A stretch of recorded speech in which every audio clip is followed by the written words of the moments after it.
तो एपीजीएस में आपका स्वागत है दोस्तों। अगर वीडियो अच्छा लगे तो लाइक और सब्सक्राइब जरूर करिए। आइए आज हम लोग अध्याय 3 ठीक पॉलिटिकल साइंस एनसीईआरटी क्लास 6 का आज हम लोग सरकार क्या होती है, सरकार के बारे में हम लोग पढ़ते हैं। ठीक, आपने सरकार शब्द का जिक्र, ठीक, सरकार क्या होती है उसी के बारे में हम लोग पढ़ते हैं। ठीक, आपने सरकार शब्द का जिक्र कई बार सुना होगा। इस पाठ में आप यह पढ़ेंगे कि सरकार क्या है और यह हमारे जीवन में कितनी महत्वपूर्ण भूमिका निभाती हैं, सरकारों क्या करती हैं, वे निर्णय कैसे लेती हैं, अलग अलग तरह की सरकारों जैसे लोकतांत्रिक सरकार एवं राजतांत्रिक सरकार के बीच क्या अंतर होता है, चलिए पढ़ कर पता लगाएं। ठीक, सरकार से कामगारों के अधिकारों की रक्षा की मांग। ठीक, बाढ़ पीड़ितों के लिए सरकार की ओर से राहत सामग्री। प्याज की दर में उछाल, सरकार ने प्याज के दाम तय किए हैं। सर्वोच्च न्यायालय के लिए जांच और न्यायाधीश सरकार। ठीक, कोयला और बिजली विभागों के पुनर्गठन के पक्ष में है सरकार। ठीक, सरकार ने 15,000 से अधिक गांवों को सूखाग्रस्त घोषित किया है। ठीक, हर एक देश को विभिन्न निर्णय लेने एवं काम करने के लिए सरकार की ज़रूरत होती है। ये निर्णय कई विषयों पर संबंधित हो सकते हैं। सड़कों और स्कूल कहाँ बनाए जाएं, बहुत ज़्यादा महंगी हो जाने पर किसी चीज़ के दाम कैसे घटाया जाए अथवा बिजली की आपूर्ति को कैसे बढ़ाया जाए। सरकार कई समुदाय मुद्दों पर भी कार्रवाई करती है। उदाहरण के लिए सरकार गरीबों की मदद करने के लिए कई कार्यक्रम चलाती है। इसके अलावा वह अन्य महत्वपूर्ण काम भी करती हैं, जैसे डाक एवं रेल सेवाएं चलाना। सरकार का काम देश की सेवाओं की सुरक्षा करना, दूसरे देशों से शांतिपूर्ण संबंध बनाए रखना भी है। इसकी जिम्मेदारी यह सुनिश्चित करना है कि देश के सभी नागरिकों को पर्याप्त भोजन और अच्छी स्वास्थ्य सुविधा मिले। जब प्राकृतिक विपदा घेरती है जैसे सुनामी और भूकंप, तो मुख्य रूप से सरकार ही पीड़ित लोगों की सहायता करती है। अगर वही कोई विवाद होता है या कोई अपराध करता है तो लोग न्यायालय जाते हैं। न्यायालय भी सरकार का ही अंग है। शायद आपको यह जानकर आश्चर्य हो रहा है कि सरकार इतना सब कुछ कैसे कर पाती है और सरकार के लिए इन कामों को करना क्यों ज़रूरी है। जब लोग इकट्ठे रहते हैं और काम करते हैं तो कुछ हद तक एक व्यवस्था की ज़रूरत होती है जिससे आवश्यक निर्णय लिया जा सके। कुछ निर्णयों की ज़रूरत होती है जो सब पर लागू हो। उदाहरण के लिए संसाधनों के नियंत्रण और देश की सीमा की सुरक्षा की जरूरी होती है ताकि लोग सुरक्षित महसूस कर सकें। लोगों के लिए सरकार कई तरह के काम कराती है। यह नियम बनाती है, निर्णय लेती है और अपनी नियम सीमाओं में रहने वाले लोगों पर उन्हें लागू करती है। ठीक, सरकार के स्तर। आइए हम लोग सरकार के स्तर के बारे में बात करते हैं। सरकार के स्तर कहाँ तक होता है। ठीक, जब आपको पता है कि सरकार कितनी सारी अलग अलग चीज़ों के लिए जिम्मेदार है तो क्या आप सोच सकते हैं कि सरकार ये सारे इंतजाम कैसे करती होगी। ठीक, दरअसल सरकार अलग अलग स्तरों पर काम करती हैं। स्थानीय स्तर पर, राज्य के स्तर पर एवं ग्रामीण स्तर पर। ठीक, स्थानीय स्तर का मतलब आपके गांव, शहर या मोहल्ले से है। राज्य स्तर का मतलब है जो पूरे राज्य को ध्यान में रखे, जैसे हरियाणा या असम की सरकार पूरे राज्य में काम करती है। मानचित्र को देखें। राष्ट्रीय स्तर की सरकार का संबंध पूरे देश से होती है। इस किताब में आप आगे चलकर पढ़ेंगे कि स्थानीय सरकार कैसे काम करती है और आगे की कक्षाओं में राज्य एवं राष्ट्रीय स्तर पर सरकार के कामों के बारे में जानेंगे। ठीक, आइए हम लोग देखते हैं। ठीक, सरकार एवं कानून के बारे में हम लोग देखते हैं कि सरकार एवं कानून क्या होता है। ठीक, आइए हम लोग, सरकार कानून बनाती है और देश में रहने वाले सभी लोगों को वे कानून मानने होते हैं।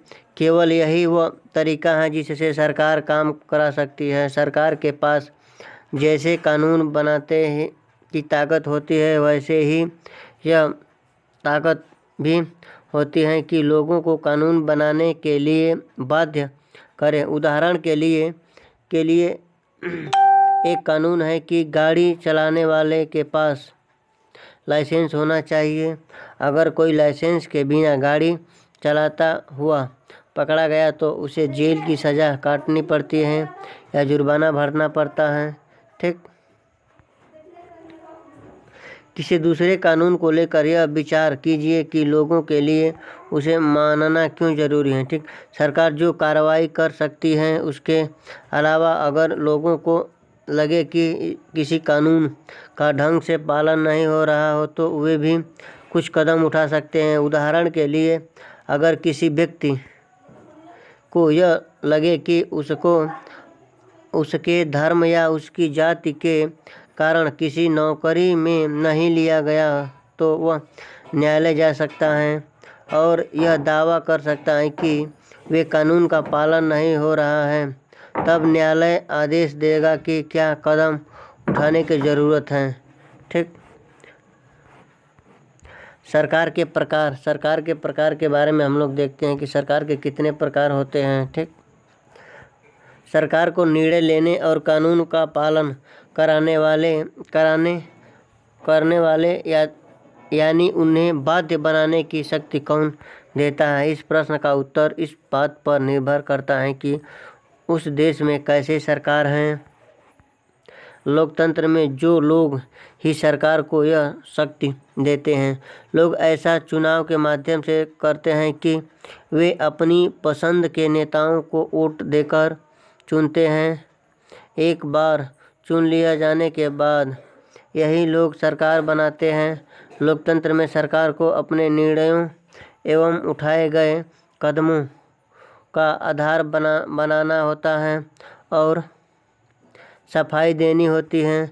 एक दूसरी तरह की सरकार होती है जिसे राजतंत्रिक सरकार कहते हैं।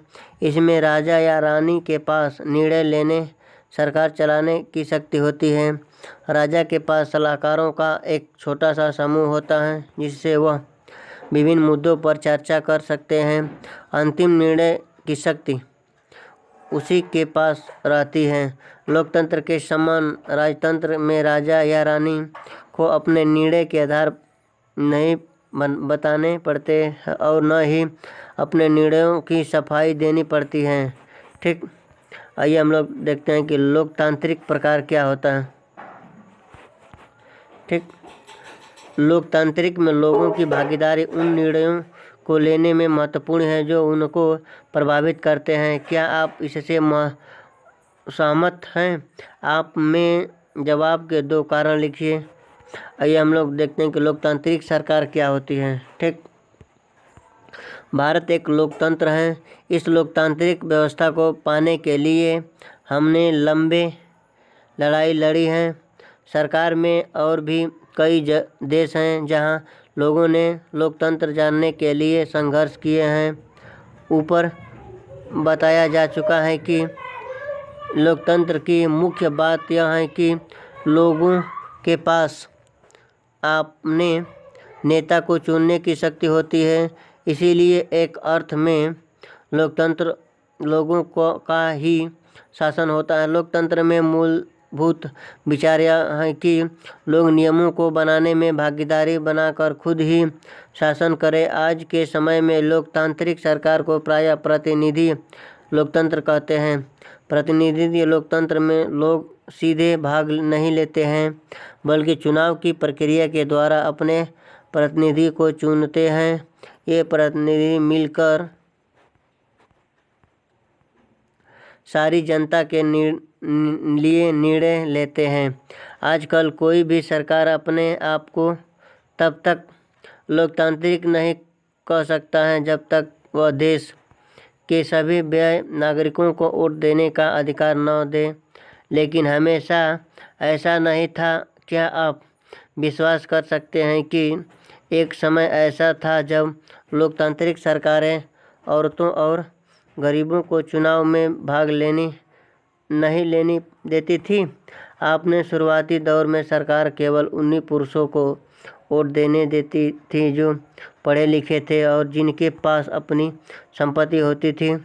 इसका मतलब था कि औरतें, गरीबों और अशिक्षितों को वोट देने का अधिकार नहीं था। ऐसी स्थिति में देश उन्हीं नियमों के सरकार सहारे चलते थे जो ये गिने चुने पुरुष बनते थे। भारत में आज़ादी के से पहले बहुत ही कम लोगों को वोट देने का अधिकार था। इसीलिए जनता ने संगठित होकर इस अधिकार की मांग की। गांधी जी समेत कई नेताओं ने इस नए पूर्ण व्यवहार का विरोध किया, जिन्होंने भी जोर जोर से यह मांग उठाई। 1931 में यंग इंडिया पत्रिका में लिखते हुए गांधी जी ने कहा था, मैं यह विचार सहन नहीं कर सकता कि जिस आदमी के पास संपत्ति है वह वोट दे सकता है, लेकिन वह आदमी जिसके पास चरित्र है पर संपत्ति या शिक्षा नहीं, वो वोट नहीं दे सकता है। जो दिन भर अपना पसीना बहाकर ईमानदारी से काम करता है वो वोट नहीं दे सकता है, क्योंकि उसने गरीब आदमी होने का गुनाह किया है। आइए हम लोग सरकार क्या है। ठीक, संसार में कहीं भी सरकारों ने स्वेच्छा से अपनी शक्ति लोगों के साथ नहीं बांटी है। पूरे यूरोप और अमेरिका में महिलाओं और गरीबों को सरकार के कार्य में भागीदारी के लिए संघर्ष करना पड़ा। महिलाओं द्वारा मताधिकार के लिए किए गए संघर्ष ने प्रथम विश्व युद्ध के दौरान और मजबूती पकड़ी। इस आंदोलन को महिला मताधिकार आंदोलन कहते हैं और अंग्रेज़ों में इसे सरफ्रेज मूवमेंट कहते हैं। सरफ्रेज का मतलब होता है वोट देने का अधिकार। युद्ध के दौरान बहुत से पुरुष लड़ाई में थे, इसीलिए महिलाओं को उन कामों को करने के लिए बुलाया गया जो पहले पुरुष के काम माने जाते थे।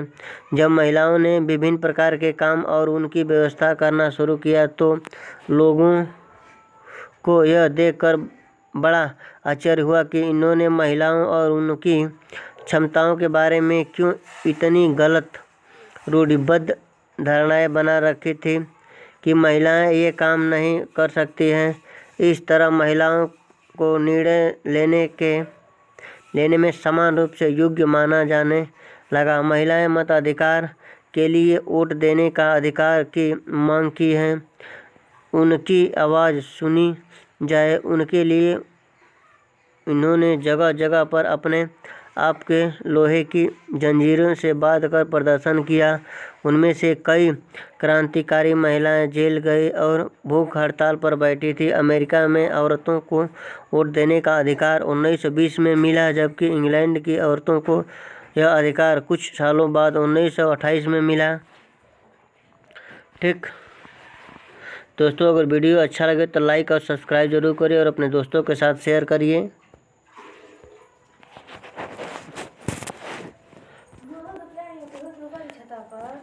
क्यों